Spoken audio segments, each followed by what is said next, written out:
انا معايا طلب دلوقتي، احنا عند وول مارت اهوت. الطلب دوت المفروض ان هو هيدوني حاجات كتير، مش حاجه واحده بس. هيدوني تقريبا 12 حاجه. ال 12 حاجه دولت انا المفروض هنزلهم عند كل بيت، كل بيت ليه حاجه، فاهم؟ دوت بيكون سعره اعلى طبعا علشان انت بتاخد حاجات كتير مع بعض.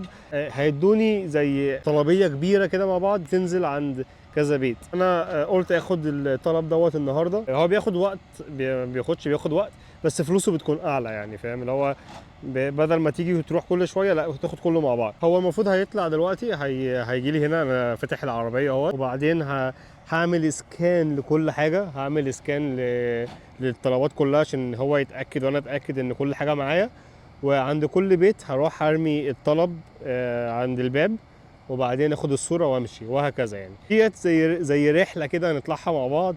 هنروحوا اماكن طبعا انا اول مره اروحها، وهنخشوا في حتت غريبه طبعا، ونعيشوا المغامره. يعني انا بحب اعيش المغامرات ديت. اعتقد انت كمان هيعجبك الشغله ديت. هو تقريبا جه اهوت الراجل، وبعدين هديله الرقم ونمشي. احنا حطينا الحاجه اهيت، عملنا اسكان لكل التيكيتات ديت. انا حطيتهم بالطريقه ديت علشان لما اروح مثلا المكان انزل اعمل اسكان على طول للحاجه، ما اقعدش اللي هو اقعد ادور فين الستيكر وكده، فاهم؟ بس هو معايا تقريبا حاجتين في حاططهم قدام الصندوق اللي قدام ده، والحاجتين دول. فكل دوت كل واحد ليه بيت. ممكن اروح الاقي مثلا بيت ليه حاجتين، لما بروح هناك بتاكد وبشوف. وديت ديت مش خمره، ديت ميه بس كده. فيلا بينا واحده واحده كده مع بعض، ايه، ونعيشوا التجربه ونتفرج على الطريق. وما تنساش تعمل لي لايك وتعمل لي كومنت، ولو انت اول مره تشوفني تعمل لي فولو او تعمل لي سبسكرايب من على اليوتيوب لو انت بتتفرج من على اليوتيوب. يلا بينا. احنا في طريقنا اهوت لاول طلب رايحين نودوه. هو اول واحد مش بعيد، هو بالدور كده، فاهم؟ انت بتقعد مثلا تنزل واحد تلاقي التاني جنبه، واحد جنبه، واحد جنبه، وهكذا لغايه ما تبعد، فاهم؟ كل شويه ايه، هو بينزلك بالدور. ولو في حاجه مثلا معاك اكل او حاجه زي كده، بيحاول ان هو يخليك تنزلها الاول، فاهم؟ النهارده الجو جميل، احسن من اليومين اللي فاتوا. مش ساقعه، مش حاسس بسقعه، في نسبه هواء كده خفيفه. بسم الله توكلنا على الله، ولا حول ولا قوه الا بالله. احنا داخلين شمال، اللي جاي ده العلم الامريكي بيرفرف كده. احنا في طريقنا اهوت.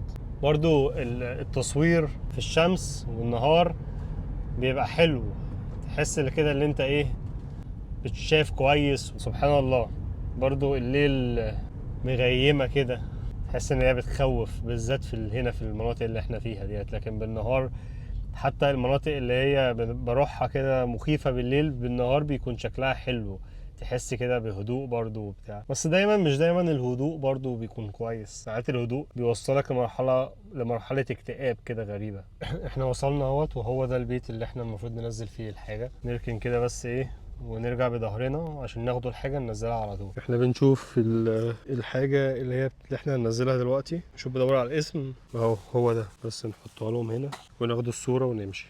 يلا بينا. الطلب التاني جنبه على طول، تعالى نروح ننزله. ممكن اشوف الطلب التاني فينه عشان انزله على طول. تعالى كده نبصوا عليه.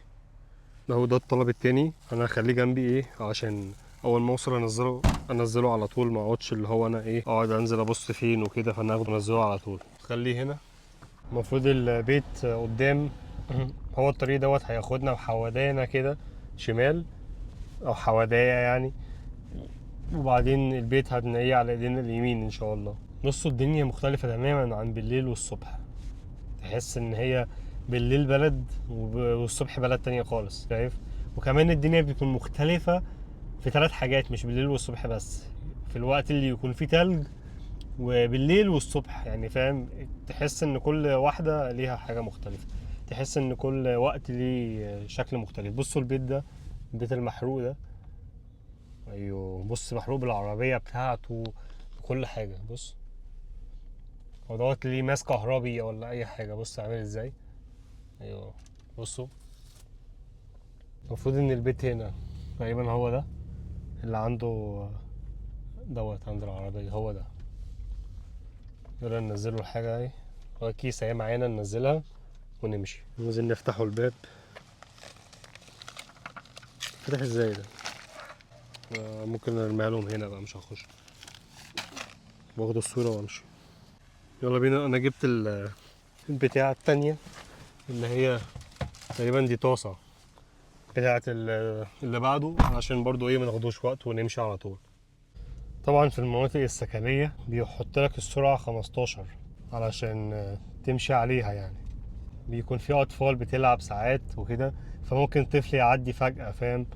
فلو انت ماشي فوق السرعة اللي هي المحطوطة وحصل حاجة لا قدر الله، هتزعل يعني، فاهم؟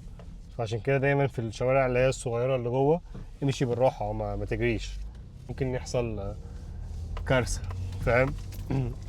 العربية اللي قدامي ديت عربية ظابط، بشوفه في كل حتة ودايما بيوقف الناس. العربية ديت البيضة ديت بيوقف الناس ومبهدل الدنيا يعني بصراحة.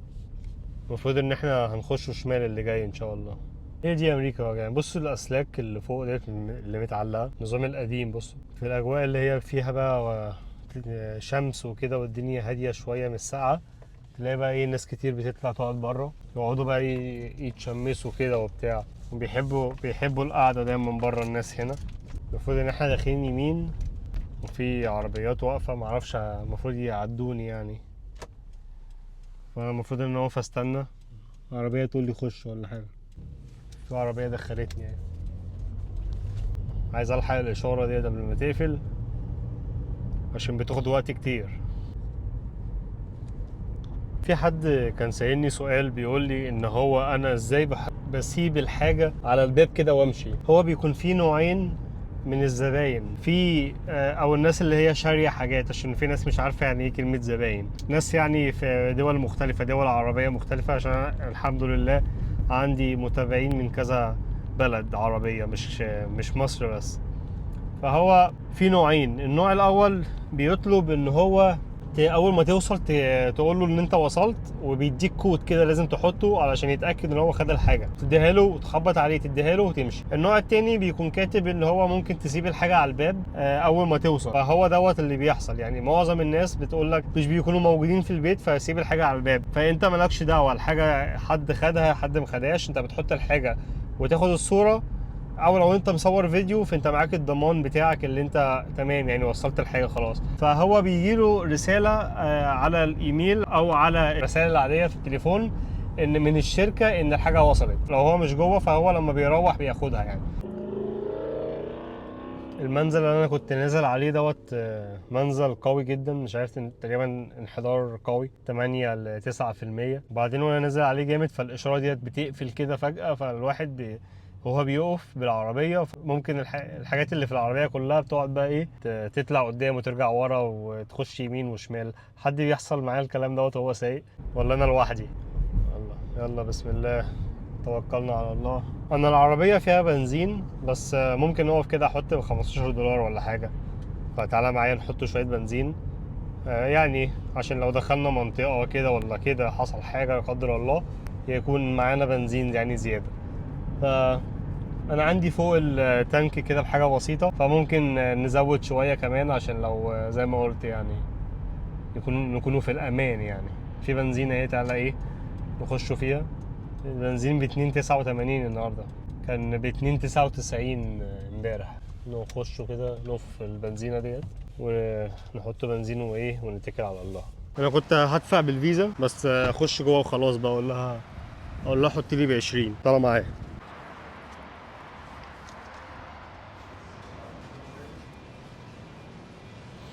So man, 20 on 1. 20 on 1. Yeah. Thank you, sir.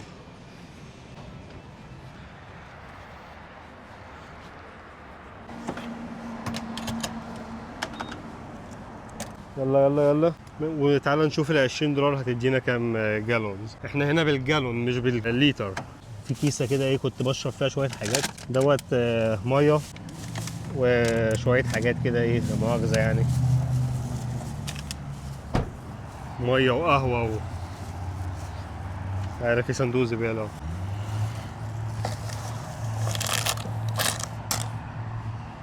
كده. $16 17 18 يلا بينا 19 تقريبا هتدينا 6 جالون و 900 يعني ممكن قريبة من ال7 يعني. يلا نقفله ليه، نحط الغطا. دي شركة UPS بتاعت الشحن، حاجه زي اللي معايا كده، بس هي بتشحن لك يعني لو انت باعت حاجه من ولايه تانية، فهي دي الشركه اللي بتجيبها لك. هي واحده من الشركات، يعني في شركات كتير، دي UPS وفي فيديكس وفي كذا حاجه يعني. هنا مفيش، مش شركه واحده. المنافسة في أمريكا قوية ما بين الشركات، قوية جدا وما بيهزروش. اللي هو لو أنت مش داخل قوي هتتفرم. اللي هو لو أنت فاكر نفسك قوي، في الأقوى منك هنا في أمريكا. مفيش حد اللي هو إيه يخش كده بقلب بس. هي دي البلد اللي هي القوي في أقوى منك، أمريكا. $20 ملت التانك تقريبا. بص الكوبري دوت، هو استناني عشان أعدي يعني، كتر خيره. وبعدين ممكن أخش شمال كده مرة واحدة. المفروض ان انا دخلت شمال كده غلط، خلي بالك. المفروض ان انا اعدي الكوبري او استناه عشان هو مطول، او هي عشان هي كانت واحده. ده البيت اللي هو على الشمال دوت، هو ده اللي احنا رايحينه. ممكن نخشه من هنا. اصل انا مش هخش بصراحه، انا هركن بره هنا علشان امشي على طول. فاهم انت؟ لا ده في حته هنا ممكن اركن فيها بظهري. هنا بقى ايه، احنا ابتدينا نخشه في الاماكن اللي هي متطرفه بقى بعيده. فدوت تقريبا اول بيت منهم. هنزل لهم الطاسه ونتكل على الله. الطاسه اهي، طاسه كبيره قوي. بص عارفين، اعتقد دي الطاسه اللي هي الحديد دي الضخمه. يلا ناخد الصورة ونمشي. يلا بينا ايه، ونحضر الطلب اللي بعده على طول علشان نكونوا جاهزين ان احنا ننزلوه. اللي بعده على طول بتاع واحدة اسمها كورتني. تعالى نجيبوه. بتنادي عليا عشان تديني tips. You're welcome. How are you doing today? Good. I love the nice weather. Yeah, enjoy it. You're welcome. Bye. Thank you. كلمتني قالت لي تعالى في تيبس ليك. الفلوس ديت بتكون زيادة عن الفلوس أصلا أنا واخدها، فهم بيقدروا يعني كده، فهم بيدوني فلوس زيادة. المهم أنا جبت الطلب اهوت. ده الطلب التاني اللي أنا رايح أنزله. وزي ما قلت لكم بقى ايه، نبتدي ان احنا نخش بقى في الاماكن اللي هي ايه، في المعمعة جوه. بحب اخش واتفرج في الاماكن ديت يعني، بشوف حاجات جديدة. والحمد لله الجو حلو النهارده زي ما الست قالت، عشان نتفرج يعني ونتمعمع في المعمعة. امريكا الحقيقية بقى، اللي هو ايه، بعيدا عن ناطحات السحاب والافلام والتزييف والناس المزيفة وكل دوت. دي امريكا اللي هي الحقيقية. اللي بقى نخش بسرعة قبل ايه يكون في عربية جاية ورانا. المفروض ان احنا داخلين شمال دوت، ندي الاشارة الجميلة عشان العربية اللي ورانا ومفيش حاجة جاية قدامنا، فيلا بينا ديب. وقدام شوية كده هنخش يمين تقريبا البيت اللي جاي دوت. بعد ما ننزلوا الطلب دوت، في سؤال كده عايزين نجاوبه عليه. عايز اتاكد ونخشوا هنا تقريبا اول بيت على الشمال دوت. عايز اتاكد قبل ما انزل البتاعه ديت. ايوه وصلنا، هو البيت. الله على شويه الهوا دول. نحط لهم الحاجه هنا وناخد الصوره. تعالوا ايه، نجهزوا الحاجة التانية عشان ننزلها على طول. لو ديت الحاجة اللي المفروض احنا هننزلها للطلب اللي بعده. حطيتها هنا اهيت عشان تكون ايه جنبي. يلا نقفل الشنطة. يلا بينا. الناس اللي هي أول مرة تتفرج عليا، أنا الولاية ديت ولاية ويست فيرجينيا، وأنا هنا في الولاية ديت تقريبا بقالي 5 سنين دلوقتي، عشان أنا كنت قاعد في فيرجينيا وقعدت في نيويورك، بس جيت هنا من المدة دي كلها قعدت هنا بقى وخلاص. بس فدوت انا كنت حابب اعرف بس الناس اللي هي الجديدة اللي هي اول مرة تشوفني. واتمنى لو عجبك او عجبك المحتوى، يا ريت انك تعمل لي فولو يعني. هو اللي انا رايح له دوت كاتب اللي انا لما اوصل هناك اتصل بيه علشان يفتح باب الجراج، وبيقول ان هو السلالم عليها تلج. فهو تقريبا الرسالة دي قديمة. انا لما اروح هناك هقرر يعني اتصل بيه ولا اسيب له الحاجه على الباب، عشان هو المفروض ان انا اسيب الحاجه وامشي، ماليش ان انا اكلم حد. بس لما اروح هناك يعني بشوف الوضع ايه وبقرر يعني. احنا داخلين المكان دوت لازم عند الباب اديله الرخصه بتاعتي علشان اقدر انا اخش اوصل البتاع اللي معايا ديت. بتاع ديت تخيل كده واحد سكران ولا حاجه يروح جاي يديب داخل في الميه ديت وجاي واقع. دايما بتخيلها يعني. البوابة هنا اهيت، هقف اديله الرخصة واديله العنوان اللي انا داخله، وبعدين ادخل يعني. في عربيات ورايا اهيت مستنيه يقول لي تمام يعني.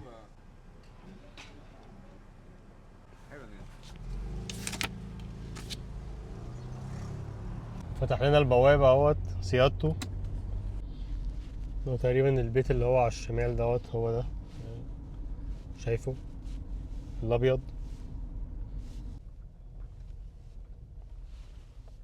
انا مش محتاج اكلمه، هو فتح الباب الجراج اهوت. احنا بس ننزله الحاجة عند الباب ونمشي.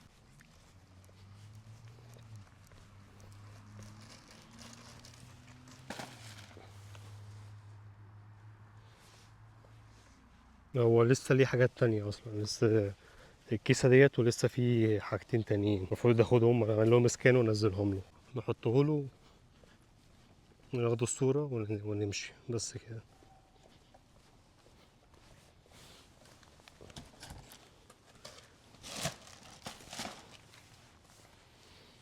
يلا بينا ايه نودي الطلب اللي بعده. اللي بعده جنبه بالظبط، الشارع دوت لازق لازق جنبه يعني.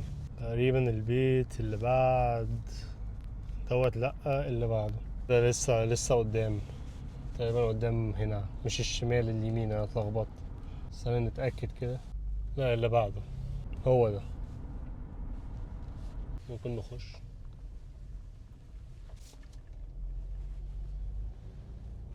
يا سلام، في فتحة الناحية التانية ان احنا ممكن نطلع من هنا بدل ما نرجع بظهرنا يعني. هو ده بس الطلب بتاعهم، ننزله عند الباب هنا وايه ونمشي. نسيت اخد الصورة. ده الطلب اللي بعده. بس انا كنت عايز اوريك ان انا دخلت من البوابة ديت، هلف كده وهطلع من البوابة اللي هناك ديت. بحب اوي البيوت اللي هي كده، ما بتقعدش بقى ايه تلف بظهرك وتطلع بقى وتقعد ترجع ورا وتطلع قدام، فاهم؟ افتح افتح يا سمسم. انا طلعت اصلا مش من نفس البوابة اللي انا دخلت منها، طلعت من الناحية التانية علشان الطلب اللي بعده اقرب من الناحية التانية يعني. في حد سأل بيقول هو انا لما بروح اماكن زي ديت وما بلاقيش شبكة بعمل ايه؟ عشان يعني لما بستخدم الابليكيشن ساعات ما بلاقيش شبكة لما بوصل. اول ما عملوا الابليكيشن دوت كان الاول كان في مشاكل في الحوار اللي هو بتاع الشبكة دوت. لما كنت اوصل في اماكن ما كانش بيكون فيها شبكة، كنتش بعرف اعمل ايه، كنت لازم اسوق حتة كده عشان لغاية ما الاقي شبكة وارجع تاني، فكان فيلم يعني. بس مع مرور الوقت يعني ظبطوا الحته ديت، اللي هو لو انت رحت مكان ومفيش شبكه، الابليكيشن برضه الابليكيشن بيشتغل، يعني بيحمل لك بس الحاجات اللي هي مطلوبه. يعني تقريبا دلوقتي هو كل طلب خلاص هو الابليكيشن بيحفظ فبيحمل لك كل حاجه، علشان اول ما توصل وكده يروح جاي الابليكيشن ايه فاهم انت واصل فين وهتعمل ايه، فاول ما توصل تتاكد ان انت وصلت وتكمل فما تتعطلش. فهم تقريبا ناس كتير اشتكت من الحوار دوت فعملوها كده، اللي هو لما توصل حتى لو مفيش نت ان الابليكيشن يشتغل برضه. بصوا الشارع دوت بقى ايه، مش رايح في مصيبة، رايح في 77 مصيبة، مش مصيبة واحدة. بصوا عامل ازاي. فخليني بقى ايه واحدة واحدة كده على جنب كده ماشي بالراحة لغاية ما نوصل. تقريبا احنا داخلين الشارع اللي جاي شمال، الشارع اللي بعد اللي جاي شمال هو في بيت من البيوت اللي هناك دي. الشارع كله عامل كده، يا لهوي. الناس ديت بتدفع ضرايب وبيدفعوا للحكومة والحكومة بتاخد ضرايب كتير، فأنا مش فاهم هما ليه سايبين الشارع دوت كده يعني. البيت اهو. هي بعتلي قايلالي ان هما عندهم كلاب، بتقولي الكلاب لطيفة وممكن تيجي بس تقعد تلعب معاك وكده. وانا بصراحة يعني ركنت عند اللاب بالظبط عشان احط الحاجة ايه وامشي على طول، عشان أنا مش عايز اتعامل مع الكلاب يعني بصراحة. احط الحاجة هنا بس، خدنا الصورة ويلا بينا. بصوا انا ركنت فين، نخش على طول ايه واخلع. احنا داخلين شمال من جنب المدرسة. المدرسة هي كل مدرسة هنا فيها ملعب كبير وفيها يعني فيها ملاعب لكل رياضة. هو البيت اللي فوق دوت شايفينه. انا مش هطلع فوق بقى، انا هلف العربية. ممكن نستخدم الدرايف واي بتاع البيت اللي قدامه دوت. معلش بقى يا حاج، في كلب هناك واقف بيبص عليا، شايفينه؟ بصوا، مش عارف ده ذئب ده ولا ايه. نطلع بقى ايه الحتة ديت، انا بعتبرها رياضة يعني، اتحرك كده وبتاع. نحط لهم الحاجة اهي. ممكن نحطها لهم هنا وناخد الصورة ونمشي. المنظر حلو من فوق. الكلب لسه بيبص. لا ما بيبصش، لا بيبص مش عارف. ومعانا طلب هننزلوه والطلب دوت هننزلوه هنا في البيت دوت. تمام، نزلنا الحاجة اهوت، وهو كانوا 3 حاجات مع بعض. دلوقتي انا معايا بس حاجتين تقريبا او 3 حاجات، فانا خلاص هجيب الحاجات دي كلها جنبي بقى، فاهم؟ لو اول ما اروح انزلهم على طول. معيش غير دي ودي والصندوق الكبير دوت اللي قدام.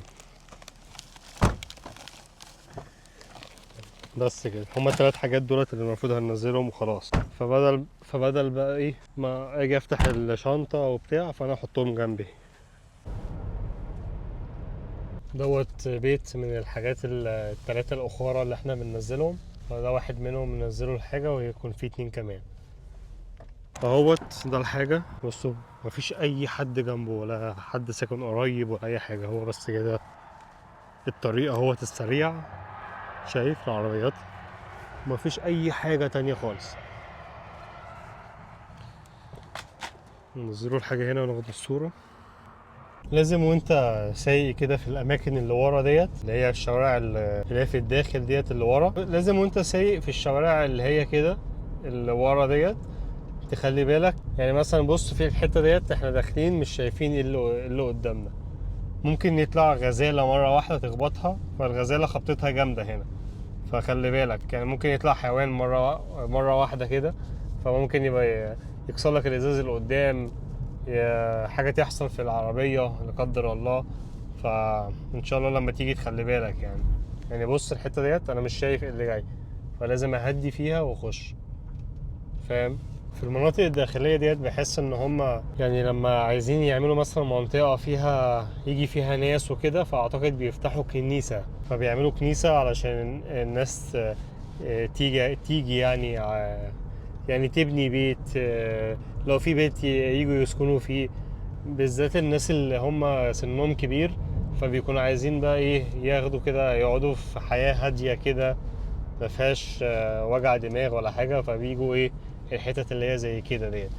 فاعتقد ان يا اما الناس بتجمع تعمل كنيسة، يا اما الحكومة بتعمل لهم الكنيسة. انا ما اعرفش، ما عنديش المعلومة بصراحة، بس دوت اللي انا بشوفه. يعني حتت كتير كده في يكون فيها كنيسة وحواليها في بيوت كتير، فاهم؟ فدوت اللي انا بلاحظه. يعني لو في حد عنده معلومة الكلام دوت، هل الكلام دوت صحيح ولا لا، يا ريت يعرفنا في الكومنتات. بصوا البيت دوت شكله جميل، بعيد كده خالص عن العالم. هنا بقى دايما الناس اللي هنا، هو لو عنده بيت فبيفتح جنب البيت ورشة فيها كل حاجة بقى، فيها صيانة عربيات، عاوز تقطع حديد، تعمل اي حاجة، فهو بيعملها لك علشان ما يروحش مثلا بعيد خالص يشتغل، فهو بيعمل شغله هنا، فاهم قصدي ايه؟ المنزل دوت جامد، فعايزين ايه ناخدوا بالنا واحنا نازلين، احنا فوق خالص يعني. واحدة واحدة كده. بص المنظر من هنا، شايف؟ بص المنظر، منظر جميل من فوق. طبعا على الحقيقة بتتشاف الحاجات ديت بتبقى افضل من التليفون، بس انا بحاول يعني ان انا اعيشك الاجواء واخدك معايا فيها، فحاول تدعمني. يعني ما تنساش تعمل لي لايك ولا تعمل لي كومنت تشارك معانا. انا من شويه كان في غزاله معديه ما لحقتش ان انا اصورها لكم. طبعا لو الجو كان بيشتي، لو الدنيا كانت تلج وفي تلج كتير وكده على الارض، انا كنت استحاله اخش المكان ده، كنت هكنسله الطلب بتاعه وهرجعه. بس في الغالب اعتقد الدنيا سالكة الحمد لله يعني. اهو البيت هنا، هو ده البيت اهو.